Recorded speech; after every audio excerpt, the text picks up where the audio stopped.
This tutorial is about HDR and backplate rendering, a common technique to put products into a realistic context. The first part covers finding a photographic background with matching spherical environment, also known as HDR image, an image that provides lighting and reflections to match the backplate photo. The second part covers putting the scene together and rendering it.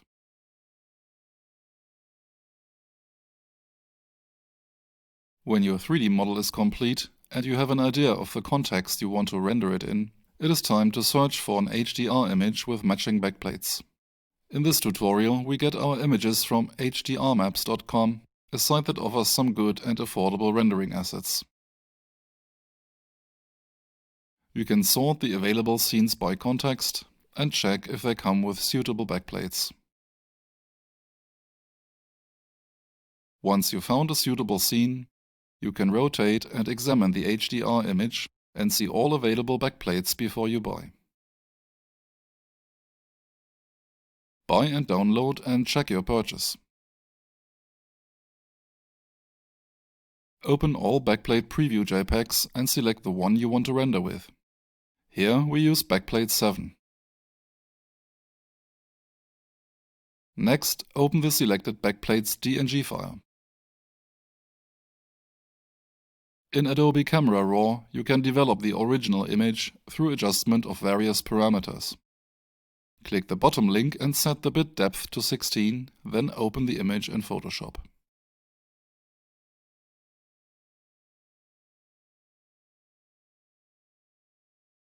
Resize the image to 30% and save it as PNG. And after changing the image mode to 32-bit, also as an EXR. After we looked up the size of historic bricks, we can deduce fairly accurate dimensions. You will need those later to scale your products so they match the backplate. Now we can open Maxwell Studio to put it all together and render. Open Maxwell Studio and load a standard beginner layout, then name and save your file.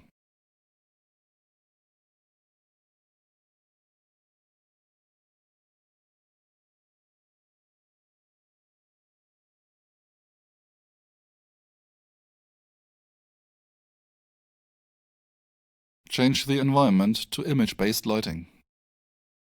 Switch on screen mapping and load the EXR version of the backplate you saved earlier into the background slot. This will serve as an accurate visual guide. Put the HDR panorama image into the other 3 slots.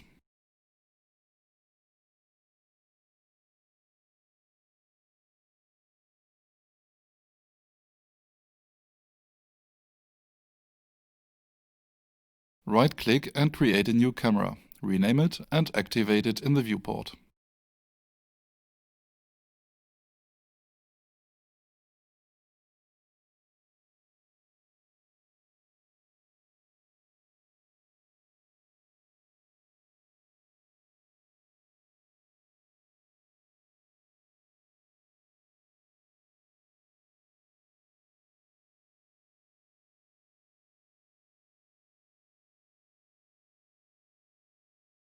In Photoshop, you can measure if the camera was tilted. Here, you need to set the roll angle to 0.7 degrees.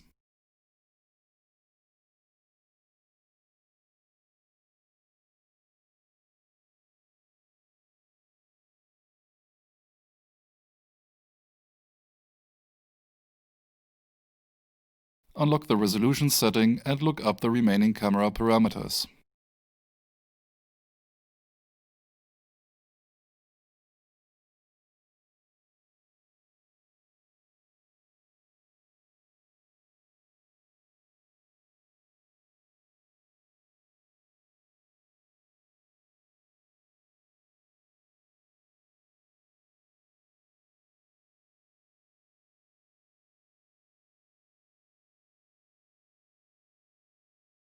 You can find the sensor dimensions of the camera that was used on Wikipedia.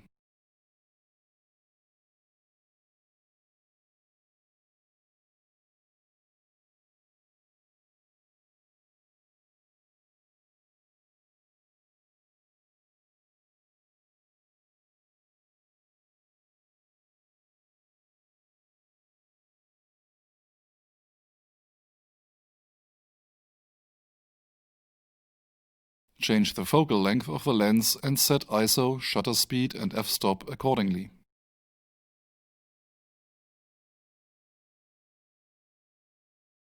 Now your virtual camera matches the real camera. Unpin the viewport and enlarge it.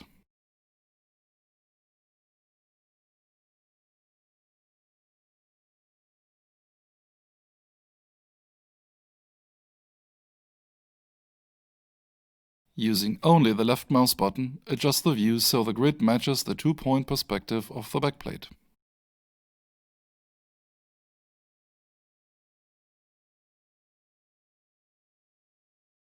If you like, you can check with a dummy object.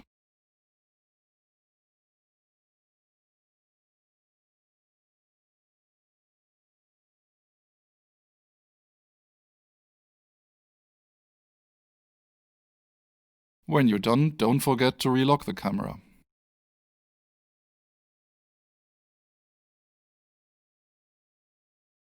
Import your first object, rotate and rename it.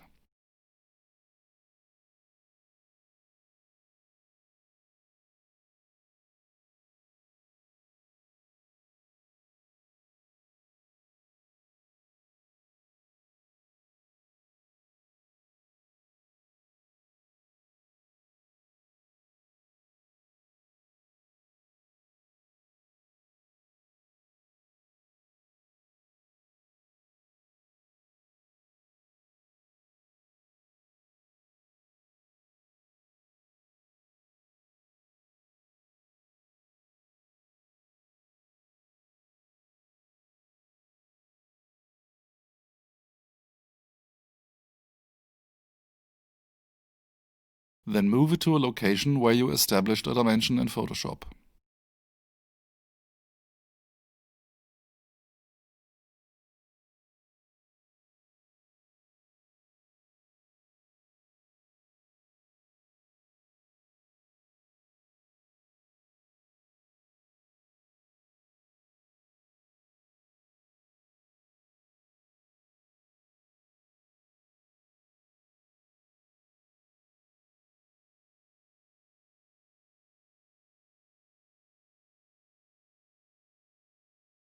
Scale it until it matches, then put it back to the 0 position.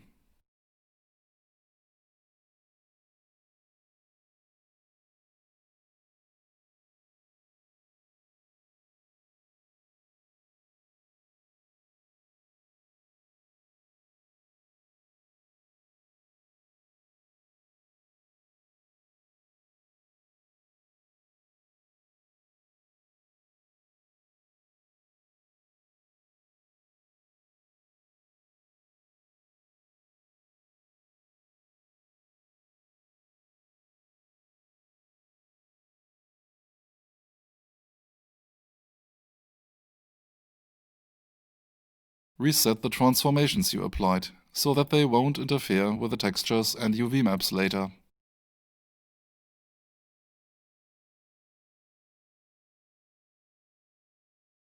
Now you can import everything else and apply the same scaling factor.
And again, don't forget to reset the transformations before you start composing your scene.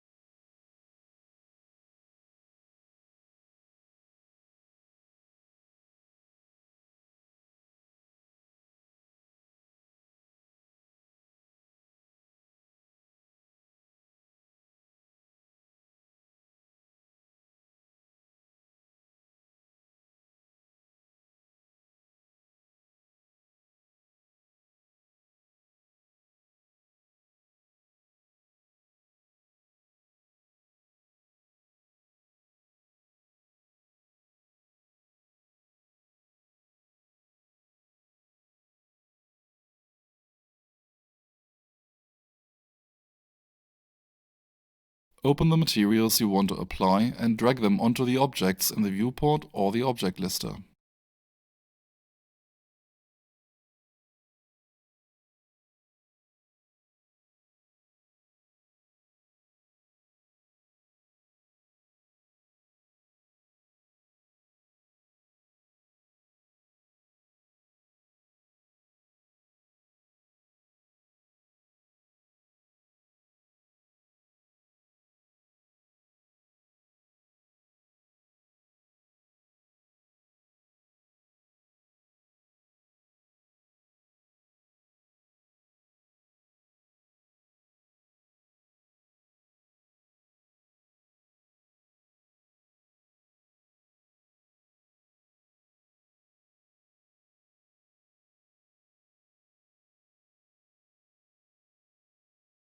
Activate floating shadows for interactive rendering in Render Options.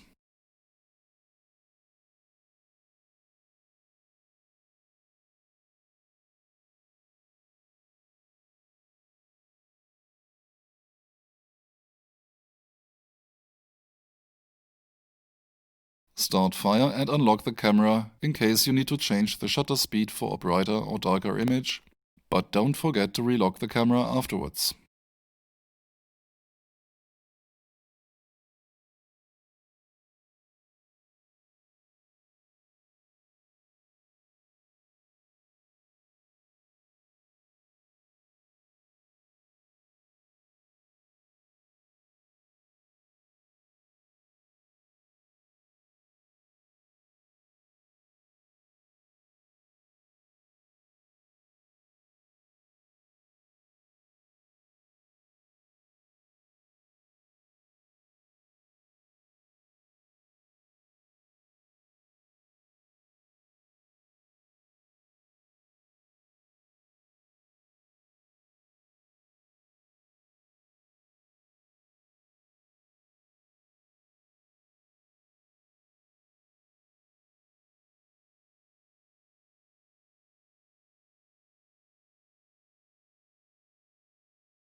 Drag a plane from the library into your scene, then rotate, scale and move it.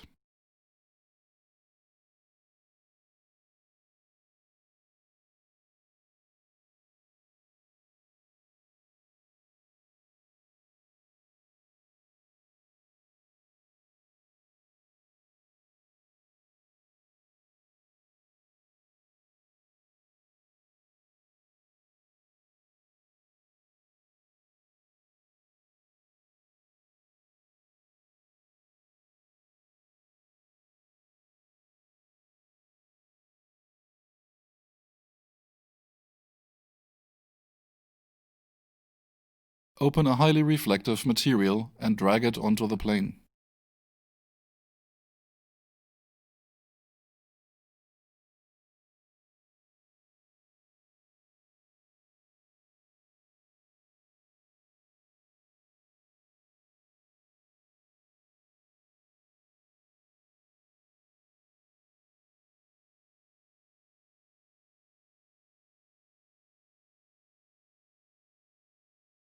You can see immediately that the HDR image for lighting and reflection doesn't match the orientation of Backplate 7.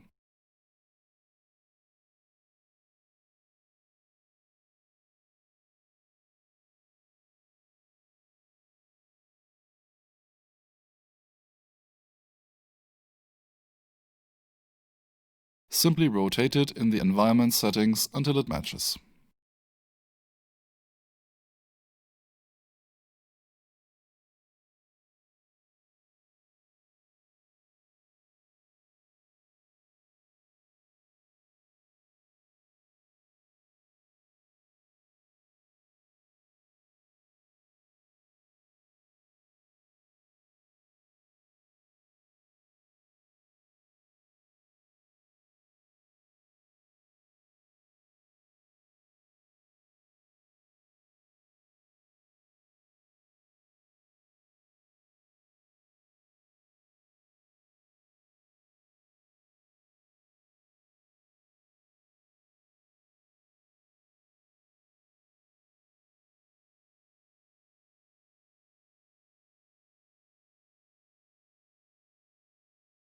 Don't forget to rotate the other two HDRs for refraction and illumination.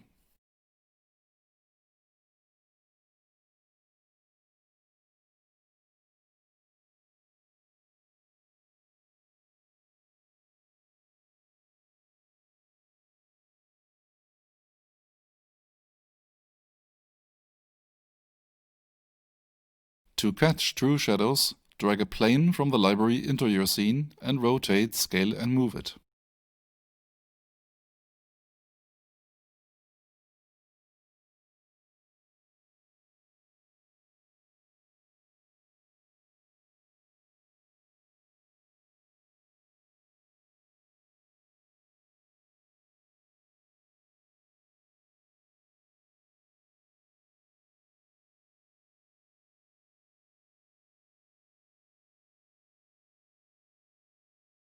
Open a material with a texture that matches the backplate's floor and assign it to the plane.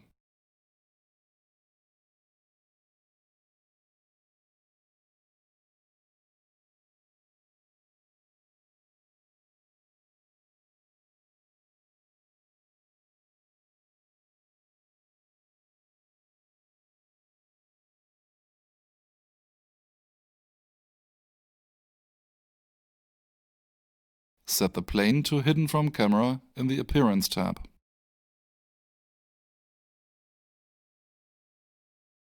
Select Shadows for the material assigned to the plane.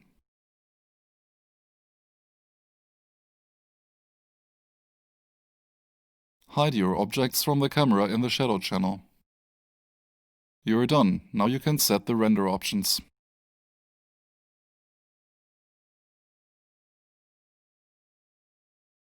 Choose a suitable time and sampling level, and don't forget to switch on multi-light.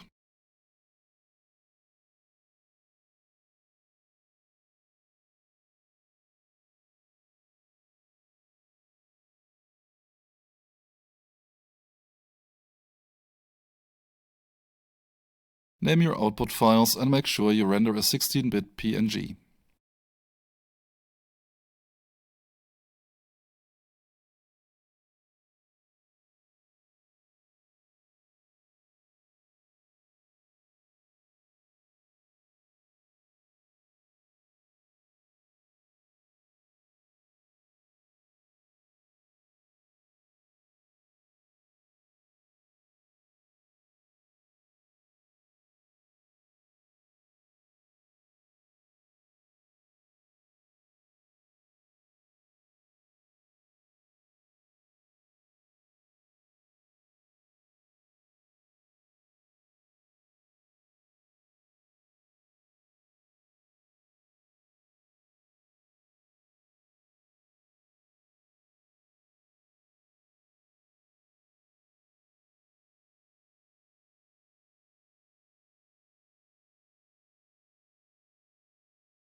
Select the embedded mode, so your rendering is already masked when you open it in Photoshop later. Make sure to also select the alpha and shadow channels, set to 16-bit PNG format.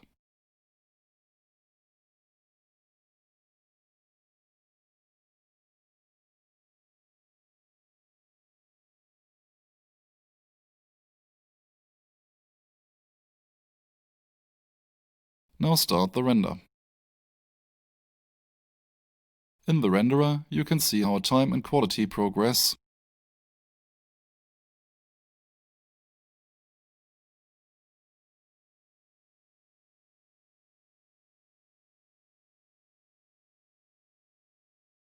You can also preview the alpha and shadow channels.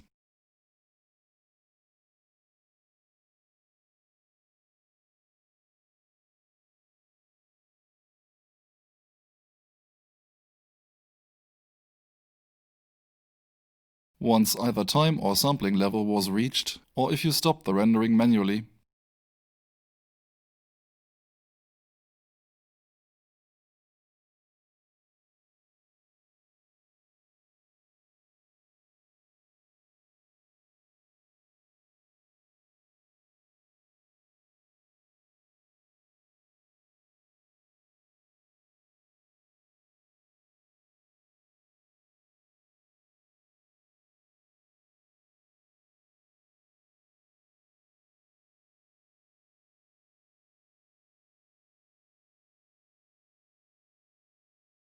Open the backplate, rendering and shadow files in Photoshop.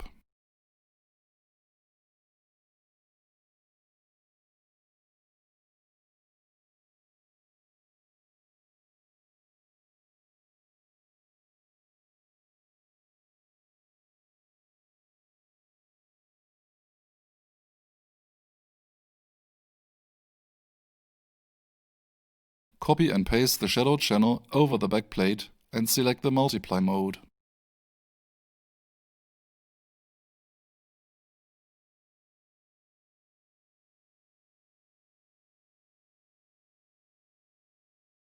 Copy and paste the rendering over the shadow layer and shift it in place.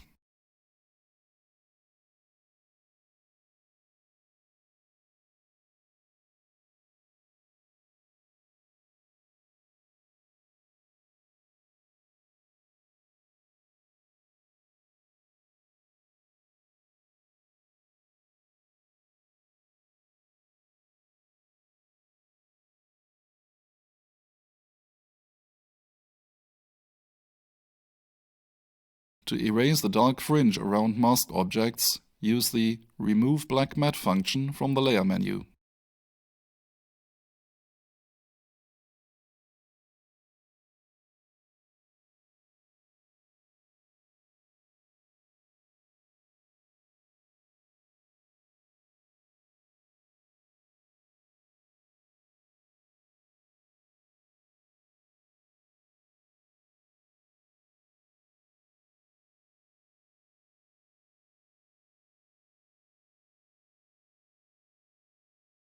And now it's your turn. Thank you for watching and listening.